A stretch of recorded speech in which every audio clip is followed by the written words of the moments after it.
Pablo, continuamos entonces Con mucho gusto, Eugenio. como itinerario en el mundo de la Sagrada Escritura, y vos nos comentabas este tema tan interesante, desconocido para la mayoría de nosotros, que es el de la tradición y su relación con la Escritura, el magisterio, bueno, también el tema de la filosofía, ¿no? Y ahora la pregunta es, está todo muy bien, pero habiendo tantos libros, ¿no? Por ejemplo, de autoayuda, que son tan lindos, ¿no? Que te enseñan a ser una persona exitosa y vivir serenamente con la naturaleza y con... Habiendo tantos libros, no sé, que te enseñan a vivir, qué tan actual, qué tan importante, qué tan útil puede ser la Sagrada Escritura, ¿no? Que en definitiva cuenta en el Nuevo Testamento la vida de Jesús, porque es la vida de Jesús, que no es nuestra vida, ¿no? Y después son libros de, no sé, que hablan sobre la guerra entre los filisteos, los judíos, no sé, cosas que son muy lejanas a los temas como la inflación o la corrupción, o no sé, los problemas emocionales que tenemos, o los divorcios, o la educación de los chicos, ¿no? Es decir, ¿qué utilidad tiene esto de la escritura? Bueno, la utilidad de la Escritura, la utilidad de la palabra de Dios, la utilidad de la Sagrada Escritura es máxima, ¿no? Toda Escritura es inspirada por Dios y es útil para enseñar, para reprender, para corregir, para instruir en la justicia. Ahí hay una utilidad inmensa en la Sagrada Escritura. Por otra parte, hay un texto de San Pablo donde él le dice a Timoteo: acuérdate de la Escritura que conoces desde tu niñez. Ellas te proporcionan la sabiduría que conduce a la salvación. Allí tenemos una de las claves nosotros, y es que a través de las Sagradas Escrituras encontramos eso, una sabiduría salvífica. Obviamente, vos me podrías decir, bueno, no solamente eso, sino que me encuentro con el Salvador, y es así.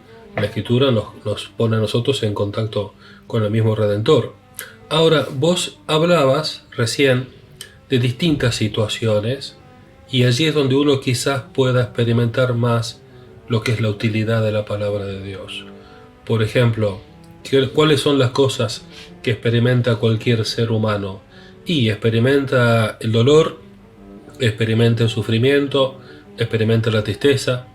Por otra parte, la contrapartida, experimenta el gozo, experimenta la alegría, experimenta cierto éxito, cierto triunfo. Y en esas circunstancias la palabra de Dios tiene mucho que decir. Cuando hay una persona agradecida, o cuando estamos agradecidos, qué mejor que eso sea una gratitud expresada hacia Dios. No en vano decía Chesterton que el ateo sufría cuando estaba contento porque no tenía a quien darle gracias. En el caso nuestro, la gratitud es hacia Dios. Y en nuestro tiempo, que está tan marcado por desdichas, por sufrimientos, por enfermedades, por la misma muerte que nos visita y muy a menudo, la palabra de Dios tiene muchísimo que decir a la hora de ayudar a la persona, a la hora de consolar a la persona, a la hora de tener una palabra de aliento en el momento de desaliento, porque hablemos claro, nuestra época se caracteriza por crear cierto caldo de cultivo para que todo este tipo de cosas florezcan, y allí la palabra de Dios actúa de manera muy misteriosa, llega de la manera más inverosímil posible. La misma persona puede recordar algo de la Escritura o de lo revelado, y eso lo ayuda inmediatamente y lo anima a seguir adelante. La utilidad de la palabra de Dios es máxima y es en orden a nuestra salvación.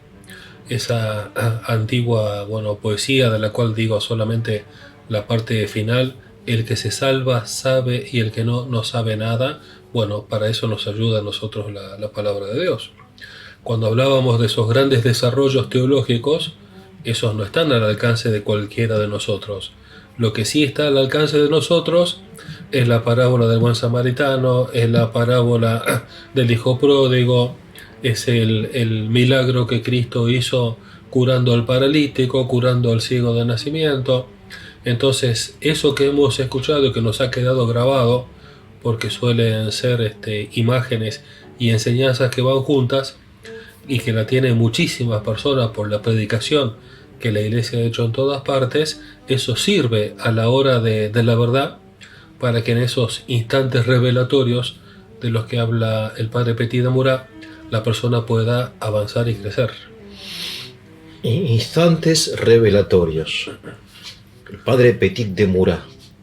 A ver, ¿qué son estos instantes revelatorios? Bueno, es una de las enseñanzas de él, donde él dice que Cristo propiamente no prueba las cosas que dice, sino que directamente las enseña. Es una enseñanza suya donde habla de la persona en contacto con la palabra de Dios, que la persona, el cristiano, se le manifiesta a Dios a través de un instante revelatorio. En cuanto que hay una buena disposición para con la palabra de Dios, y en un momento revelatorio Dios se le manifiesta y Dios se le entrega, que no es propiamente fruto de un raciocinio humano, que uno no llega a esa revelación o acceder a ella fruto del esfuerzo de un raciocinio humano.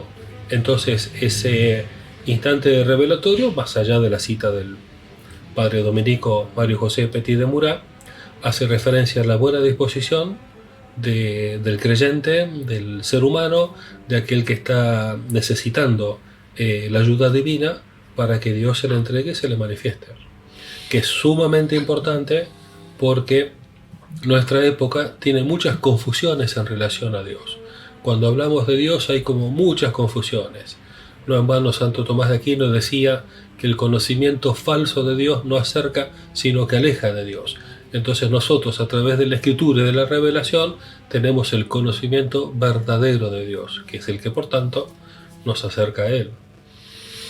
Es muy interesante esa expresión, me quedé pensando, estos instantes revelatorios, y después me quedé pensando también a propósito de alguien que dijo que cuando uno lee la Escritura no es que uno la lea a ella, sino que ella te lee a vos, en el sentido que vos hiciste una mención a una especie de efecto, por decirlo, milagroso, ¿no? En la lectura de la Escritura, que quizá va más allá del contenido que uno está leyendo, ¿no? Es como estar en contacto con la luz o con el calor o con alguna esencia buena, bella, verdadera, que la sola presencia de ella ya te reconforta, ¿no? Más allá de que uno entienda o no entienda, porque hay muchas cosas que nosotros realmente, leyendo la Escritura, sobre todo leyendo el Antiguo Testamento, entiende poco y nada, ¿no? Yo sé, la genealogía, no sé, del Levítico y qué sé yo, pero es una realidad sagrada, ¿no? Pero bueno, esto suena un poco raro lo que estoy diciendo, ¿no? No, de ninguna manera. Es un poco el corazón de lo que Dios se ha manifestado, porque Dios quiere que todos los hombres se salven y lleguen al conocimiento de la verdad, y dentro de esa realidad su palabra tiene muchísimo que decir, porque es lo que a través de la predicación llega a toda la iglesia, ha llegado a todo el orbe. El Evangelio ha sido predicado ya a todos los pueblos, aunque muchos no lo hayan recibido, pero el Evangelio ya ha sido predicado a todos los pueblos. Y el mensaje que trae es un mensaje salvífico, es un mensaje de salvación. Esa cita que mencionábamos recién, de San Pablo a Timoteo: recuerda la Escritura que conoces desde tu niñez, ellas te proporcionan la sabiduría que conduce a la salvación mediante la fe en Cristo Jesús. Bueno, allí tenemos nosotros algo clave en este tiempo tan gnóstico que estamos viviendo, Eugenio. ¿Gnóstico? Y sí, vos sabés bien qué es el gnosticismo. No, pero explícame vos. Vos sabés bien qué es el gnosticismo. ¿Qué es? Estamos rodeados de gnosticismo, estamos rodeados de personas gnósticas, estamos rodeados de sistemas gnósticos. O sea, que sea la salvación por tus propios medios vendría a ser algo así el gnosticismo. Vendría a ser una salvación por tus propios medios y por tus propias ideas. Bien. Una salvación por tus propios medios, por tus propias ideas y por un sistema de ideas que vos considerás que tiene una facultad salvífica. Entonces, ¿nosotros qué es lo que decimos? Bueno, salva a Cristo y salva el mensaje que Cristo trae. Y la Escritura es un saber salvífico, es un saber de salvación que a nosotros se nos comunica. Y por eso la admirable unidad que hay en la Iglesia entre el máximo teólogo y el último creyente. Esta realidad son muchos los que lo han notado. En la lucidez a la hora de exponer la teología está muy arriba Santo Tomás de Aquino, y quizás cualquier creyente se va a encontrar sin duda en la parte inferior. Sin embargo, tanto uno como el otro creen lo mismo. Esa es la importancia de la adhesión a lo de San Vicente de Lérins, cuando decimos que creemos en lo que siempre, por todos y en todas partes fue creído. Y eso es lo que le da la unidad en la Iglesia, tanto a la máxima exposición del gran teólogo como a la confesión de fe que se pueda realizar en un nivel parroquial y sencillo. Bueno, no pasa nada. Ahora, a unas veces, yendo a lo práctico, ¿no?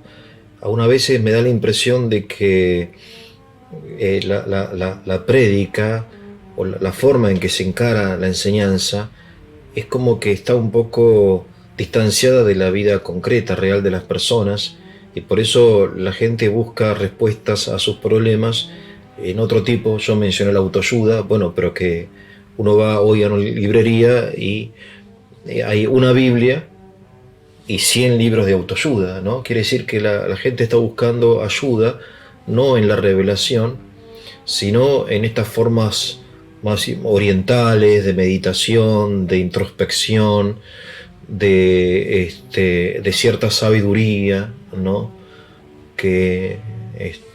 O de motivación, ¿no? Qué sé yo, que, en fin, porque hay como respuestas a los problemas que la gente tiene, que son muy banales o muy ordinarios, no están relacionados con la salvación eterna, sino están relacionados, por ejemplo, con el sentimiento de frustración o de soledad o de tristeza o de, no sé, complejo de inferioridad, este tipo de cosas más bien de la psicología, ¿no? Que a propósito hay teólogos, por ejemplo, benedictino, ¿cómo es? Grum se llama, que trata de hacer una especie de teología psicoanalítica, ¿no? Como de integrar un poco la problemática moderna con el Evangelio. No sé hasta qué punto resulta o no. Sé que lo critican por ahí, pero en fin. Bueno, sin duda que Ansel Grum, ¿no? Ansel Grum, sí. Sin duda que todas estas corrientes de autoayuda y todas estas sistemas así muy caracterizados por filosofías que vienen del Oriente, del hinduismo, del budismo y de toda esa realidad, sin duda que llenan una necesidad del corazón humano, de muchos, ante todas las situaciones difíciles de la vida principalmente. Quizás haya un vacío también que se haya dejado del lado nuestro y que es llenado por todos estos sectores. Sin embargo, el tema de fondo me parece que está en volver a lo que Dios mismo nos ha dicho, a lo que Dios mismo nos ha revelado, sin duda, aunque claro, pueda ofrecerse o sugerirse o mostrarse de nuevas maneras en el tiempo que estamos viviendo. Claro, claro. Pero sin licuar la persona de Cristo de esta manera que quede diluida a la nada o aguayentada a la nada, y tampoco sin licuar ni aguayentar lo que es el mensaje de salvación. Claro. Porque nosotros lo tenemos a través de la revelación. Claro. Entonces, bueno, si hay gente que va por ese lado, pero bueno, nosotros tenemos ya un camino señalado. Nosotros tenemos ya algo que ha sido entregado. Lo que tenemos que hacer es tomarlo, claro, y vivirlo. Me parece a mí que uno, cuando tiene algún problema, encuentra la respuesta en la escritura, ¿no? Y recuerdo, por ejemplo, el caso paradigmático de Viktor Frankl, psiquiatra, ¿no? Que fundador de la logoterapia, que él había recibido la visa, él vivía en Austria, la visa para emigrar a los Estados Unidos. Y así, de ese modo, digamos, se salvaba, se liberaba de la persecución nazi. Y entonces después se encontró por ahí un texto de la Escritura, ¿no? En unas ruinas que habían roto, creo, los nazis, una piedra que precisamente decía, de una sinagoga que mencionaba el texto bíblico, ¿no? De honrar a tu padre y a tu madre. Y los padres de él no habían recibido la visa para emigrar a Estados Unidos. Y entonces él decidió quedarse en Austria para estar con ellos, ¿no?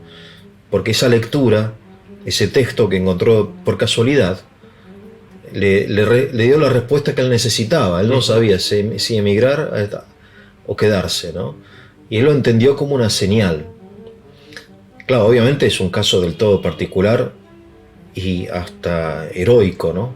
De hecho, los padres ambos murieron, la esposa también, campo de concentración, ¿no? Qué interesante el caso, no lo conocía. Caso muy interesante, pero me parece a mí que hay casos así que aún creo que en nuestra vida podríamos mencionarlos si uno se pone a pensar, de que la escritura, no tanto leída sino memorizada, ¿no? Porque uno en el fondo la escritura, quien la ha leído muchas veces ya la recuerda un poco de memoria. Entonces busca la respuesta en algún texto, ¿no? Algún versículo que te dice, bueno, ¿qué es lo que hay que hacer ahora, ¿no? Es así, es así. Incluso estoy pensando en esta palabra que escuchamos el domingo pasado. La mies es mucha, los obreros son pocos. Rueguen al dueño de la mies que envíe obreros para su heredad. Estoy pensando en esa palabra y cómo puede ser interpretada o cómo puede llegar de distintas maneras. La escucha un joven y le puede servir en su camino de discernimiento hacia el sacerdocio. Claro. La escucha un matrimonio que tiene varios hijos y pueden decir, Señor, para alguno de nuestros hijos te pedimos el don de la vocación. Lo escucha alguien y dice, bueno, tengo aquí un poco de dinero, colaboro con la formación del seminario, claro. Del sí, seminario. Por ejemplo, claro. Lo puede escuchar alguien que que estaba muy tibio en su fe para encenderse en el seguimiento de Cristo y desde su vocación laical convertirse en un obrero dentro de la heredad del Señor. Entonces es Claro. como que una misma palabra puede ser recibida de distintas maneras y de distintos significados conforme a la persona que la recibe Y a la situación que vive esa persona. y a la situación que está viviendo. En este sentido creo que la Biblia y los Evangelios son un caso realmente absolutamente particular, ¿no? Porque lo que vos decís es absolutamente verdadero. Uno encuentra respuesta, cada persona en su situación personal, leyendo el mismo texto, ¿no? Y, o sea, hay tantas lecturas como personas, si se quiere. Si se quiere, exactamente. Y después que en el caso de los evangelios que vos mencionaste, todos los escritores sagrados escribieron todo y solo lo que Dios quiso. Y los evangelios no están hechos para satisfacer nuestra curiosidad, de ninguna índole. En los evangelios está consignado solamente lo que Dios quiso que se consignara. Y hay muchas lagunas dentro de la vida de Cristo de las cuales no sabemos nada, ni dónde estuvo, ni qué hizo. No nos lo dicen los santos evangelios, que viene a ser una vida de Cristo contada por San Mateo, San Marcos, San Lucas y San Juan. Pero sí nos entregan a nosotros, a la persona del Salvador, a la persona divina del Salvador, a su mensaje salvífico, que es lo que tenemos que vivir y lo que tenemos que transmitir. Justamente toda esa literatura apócrifa surgió más bien o de una piedad o de una curiosidad por llenar determinadas lagunas, en muchos casos con muy buena voluntad, pero que no están como tal consignadas en los libros santos. Y de los 4 evangelios hay 3 que se parecen mucho y hay uno que es distinto, porque Claro. San Mateo, San Marcos y San Lucas se parecen mucho. Si vos te acordás, el padre Castellani, él tiene en el Evangelio de Jesucristo, en las 100 primeras páginas, él hace como una introducción a los evangelios. Y él dice, más que sinópticos, en el sentido de que ellos tengan la misma visión, habría que decir que los evangelistas son sinacústicos, porque ellos escucharon la misma tradición. San Mateo, San Marcos y San Lucas escucharon la misma tradición, o fueron testigos de la misma tradición. según sea el caso, ¿verdad? Claro. San Marcos pone por escrito la predicación de San Pedro, San Lucas pone por escrito en su Evangelio la predicación de San Pablo, San Mateo es apóstol del Señor, pero ellos son como sinacústicos en el sentido de que reciben una misma tradición y la terminan luego plasmando por escrito. Claro, vos nos hablaste en el video anterior acerca de la relación entre la Biblia y la catequesis.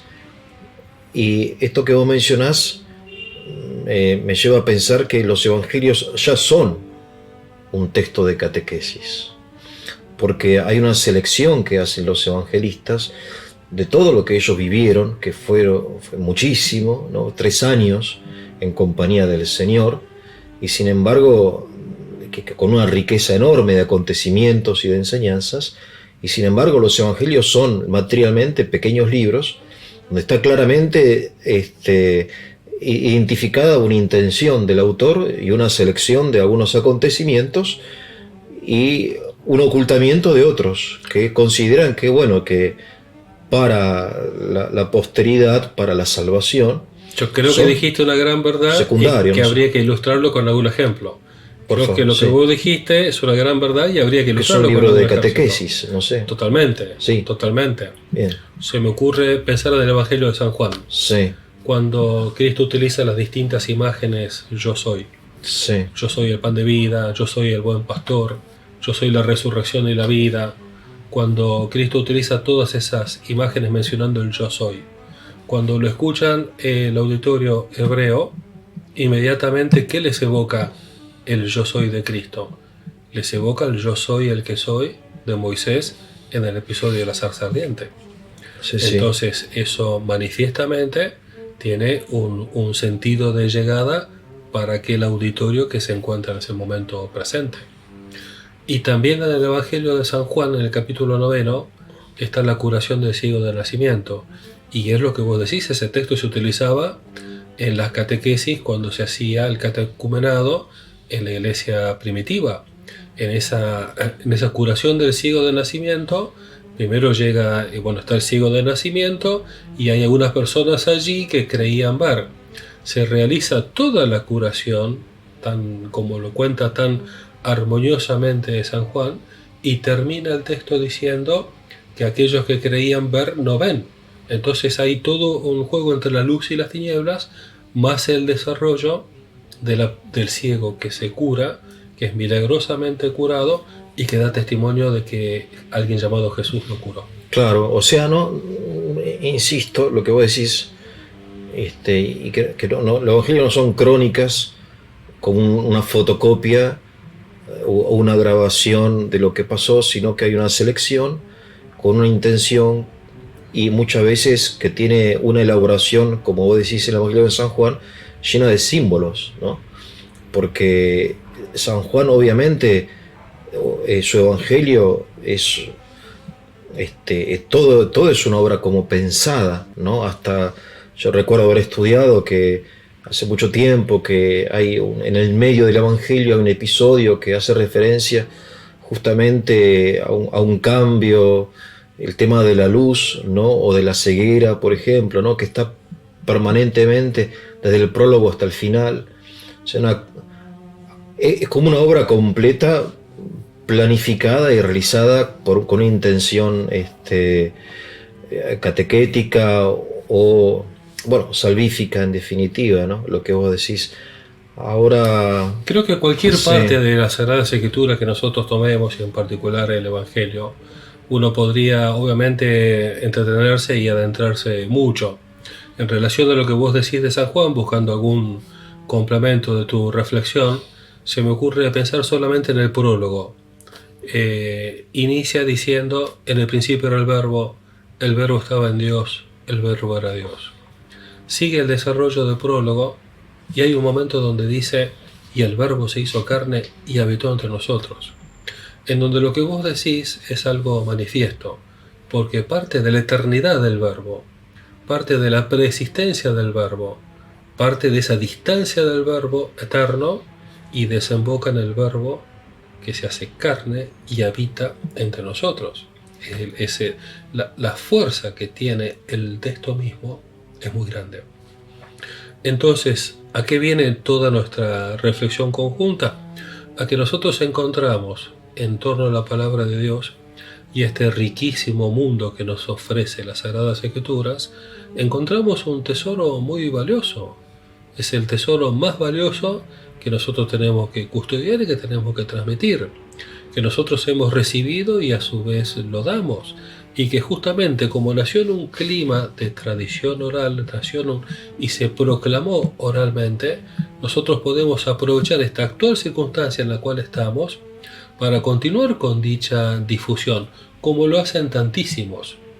Pensemos que han quedado atrás un tiempo de papiros y de códices, ha quedado atrás un tiempo de la imprenta, el descubrimiento de Gutenberg, y ahora nosotros tenemos esta oportunidad de la digitalización, donde uno se puede encontrar con una gran riqueza de la palabra de Dios, leída, escuchada, proclamada, pero que todo está en orden a que en nuestro día a día, que es bastante exigente, que es bastante duro, uno tenga la asistencia de Dios.